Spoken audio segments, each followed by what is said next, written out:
Allahumma salli wa sallim ala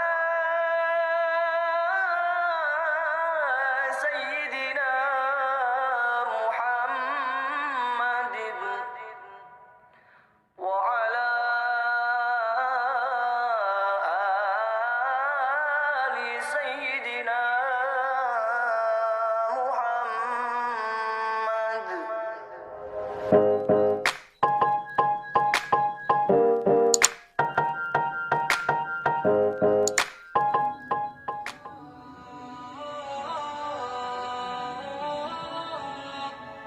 Assalamualaikum warahmatullahi wabarakatuh. Alhamdulillah wa syukrulillah. Pada kesempatan kali ini, saya akan menguak sejarah seorang ulama besar dari Banten. Beliau bernama Abuya Munfasir, seorang ajahid yang ahli juhud. Pesantren beliau yang tanpa nama terletak di kaki bukit pada Rincang. Dulunya beliau seorang dosen IAIN di kota Cirebon. Saat mendapatkan hidayah beliau hijrah kembali kepada Rincang. Beliau menjual seluruh harta bendanya untuk dibelikan sebidang sawah, dan membangun sepetak gubuk ijuk. Dan sisa selebihnya beliau sumbangkan kepada masyarakat. Beliau pernah bercerita di saat krisis moneter, di mana keadaan sangatlah paceklik. Sampai-sampai pada saat itu, katanya untuk makan 1 biji telur saja harus dibagi 7. Pernah tiba-tiba datanglah seseorang meminta doa padanya. Saat itu beliau merasa tidak pantas mendoakan orang tersebut. Tapi orang tersebut tetap memaksa beliau, yang pada akhirnya beliau pun mendoakan Al-Fatihah kepada orang tersebut. Saat berkehendak untuk pamit pulang, orang tersebut memberikan sebuah amplop yang berisi segepok uang.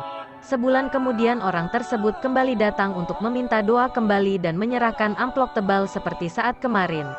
Tapi langsung ditolak oleh Bapak. Sebutan yang disukai Abuya Munfasir karena beliau merasa bukan ulama.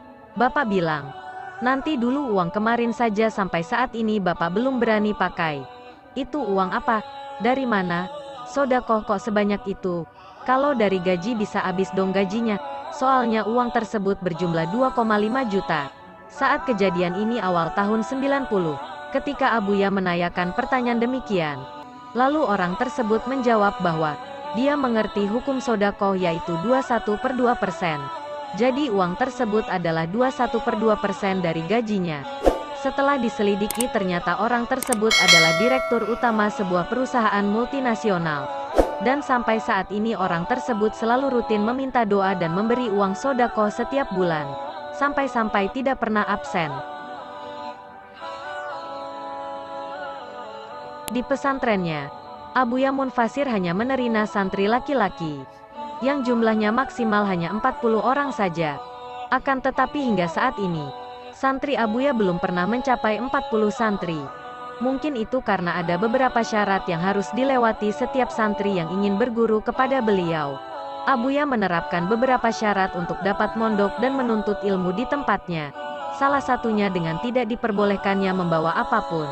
Hanya baju yang melekat di badan saja yang diperbolehkan untuk dibawa ke pondok beliau. Selain itu, Abuya juga memberikan syarat untuk siapa saja yang ingin menuntut ilmu dengan beliau. Diharuskan untuk dites agar sanggup berpuasa selama 40 hari, sambil berbuka dan sahur hanya dengan 3 teguk air. Tidak lebih. Setelah melewati taraf pengetesan ini, Abuya mengharuskan santri untuk berpuasa dengan umbi-umbian yang tidak diperbolehkan untuk dimasak atau terkena api. Pada taraf ini santri harus mengiringi puasanya dengan membaca Al-Quran 10 juz perharinya. Ketika semua sudah dilewati, sampailah kita pada syarat yang bisa dibilang syarat tertinggi yang diberikan oleh Abuya, yaitu harus puasa mutih, berpuasa dengan hanya nasi putih dan garam, dan berpuasa dari segala omongan, berdiam diri. Jadi jangan heran, ketika berkunjung ke tempat beliau akan menemukan santri-santri beliau yang tidak mengeluarkan sepatah kata sedikit pun. Syarat-syarat yang diberikan beliau memang terlihat sangat berat. Tapi beliau punya manhaj sendiri untuk menjadikan santri-santrinya memiliki hati yang bersih. Salah satunya melalui jalan tasawuf. Itulah sejarah tentang sosok ahli juhud, ulama besar Tanah Banten, yang bernama Abuya Munfasir.